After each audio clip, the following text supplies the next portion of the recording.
Hi விவாஸ், எல்லாம் எப்படி இருக்கீங்க? சரி, ரொம்ப நாள் ஆச்சு இப்படி பேசி வெக்கேஷன் வந்ததுக்கப்புறம். சரியா? சரி, நான் டாபிக் நேரடியாக வந்துடுறேன். நான் எப்பவுமே ஆப்பர்ச்சுனிட்டிஸ் போடுவேன். சரியா? நான் விசாரித்து நான் பேசினதுக்கப்புறம் தான் அது ஜென்யூனாக இருக்காமல் மட்டும்தான் நான் அதை சஜஸ்ட் பண்ணுவேன், இல்லை நான் பண்ண மாட்டேன். இப்போ ஒரு ஆப்பர்ச்சுனிட்டிஸ் வந்திருக்கு. ஆக்சுவலாக இது எப்படி கிடச்சிச்சின்னா, என்னோட கூட ஒர்க் பண்ண ஒரு பையன் வந்து அயர்லாந்து ட்ரை பண்ணி அங்கே தான் இருக்கிறான். வேறு ஒரு ஜாப் ட்ரை பண்ணும்போது ரெஃபரன்ஸ் என் நம்பர் கொடுத்துருக்கான். ஏன்னா என் கூட 4 இயர்ஸ் ஒர்க் பண்ண பையன். ஸோ அதுக்காக அவங்க வந்து அங்கேருந்து கால் பண்ணி அந்த பையனோட நடத்தைகள் எப்படி ஒர்க் பண்ணுறாரு, சண்டை போடுறாரு, ஓகே இப்போ அவருடைய நாலேஜ் எப்படி, இதெல்லாம் கேட்கும்போது ஒரு நல்ல ஜென்யூனான பார்ட்டி தான் அப்படி கேட்க முடியும். சரியா? அந்த ஒரு ரீசனுக்காக தான் நான் இப்போ சஜஸ்ட் பண்ணுறேன். அதை இதை வந்து ஏஜென்சி பற்றி சொல்லப்போனால், ஏஜென்சியில் நிறைய வகையான ஏஜென்சிஸ் இருக்காங்க ஃபாரினில். ஸோ அவங்க மூலிமா தான் ஆக்சுவலாக மேக்ஸிமம் வந்து எடுக்க முடியும்னா, அவங்க தான் அதுக்காகவே ஒர்க் பண்ணுறதுனால நிறைய பேர் லாயர்ஸ் வச்சுருப்பாங்க.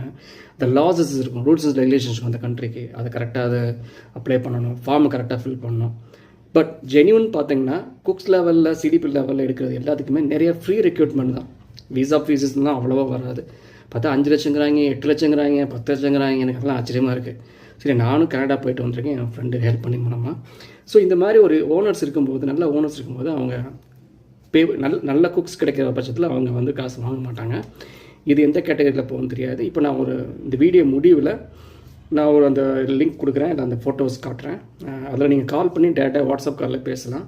உங்களுக்கு தேவையான டீட்டெயில்ஸ் நீங்கள் கேதர் பண்ணிட்டு நீங்கள் அப்ளை பண்ணலாம். சரியா? ஹோட்டல்லையஸ் எந்த ஜாப்ல what ever it is. So என்னோடய அட்வைஸபிள் என்னென்னா, ஏஜென்ட்டுக்கிட்ட பாஸ்போர்ட் கொடுக்காதீங்க. சரியா? அப்போ அந்த ஏஜென்ட் வந்து எந்த கம்பெனிக்கு எடுக்கிறான்னு சொல்லாமல் எடுக்கிறான்னா அது வந்து ரொம்ப ஃப்ராட். அது சரியா? அவனை கவனமாக கவனிங்க, அவன் எப்படி பேசுகிறாரு அப்படின்னு. மெடிக்கல் செக்கப் வேணும், ஐடி சர்டிஃபிகேட்ஸ் வேணும். சரி, நிறைய டாக்குமெண்ட்ஸ் இருக்குது. அதெல்லாம் கேட்குறாங்கன்னா அது ஜென்யூன் தான். இல்லை பாஸ்போர்ட் மட்டும் வாங்கி வச்சுக்கிட்டு அது 4-5 ஏஜெண்ட்டாக இருப்பாங்க. அதனால தான் 6 லட்சம், 7 லட்சம், 10 லட்சம் கேட்கறது காரணம் என்ன? ஒரு ஏஜென்ட் கிடையாது, அவங்களுக்கு சப் ஏஜென்ட்ஸ் நிறைய பேர் இருப்பாங்க.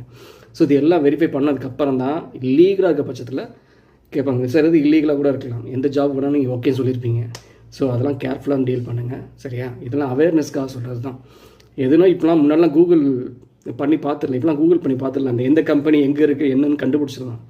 இப்போ ஒருத்தர் மறைக்கிறாருன்னா, அந்த கம்பெனி மறைக்கிறாருன்னா அவர் வந்து ஜென்யூன் கிடையாதுங்கிறத ஈஸியாக தெரிஞ்சுக்கோங்க.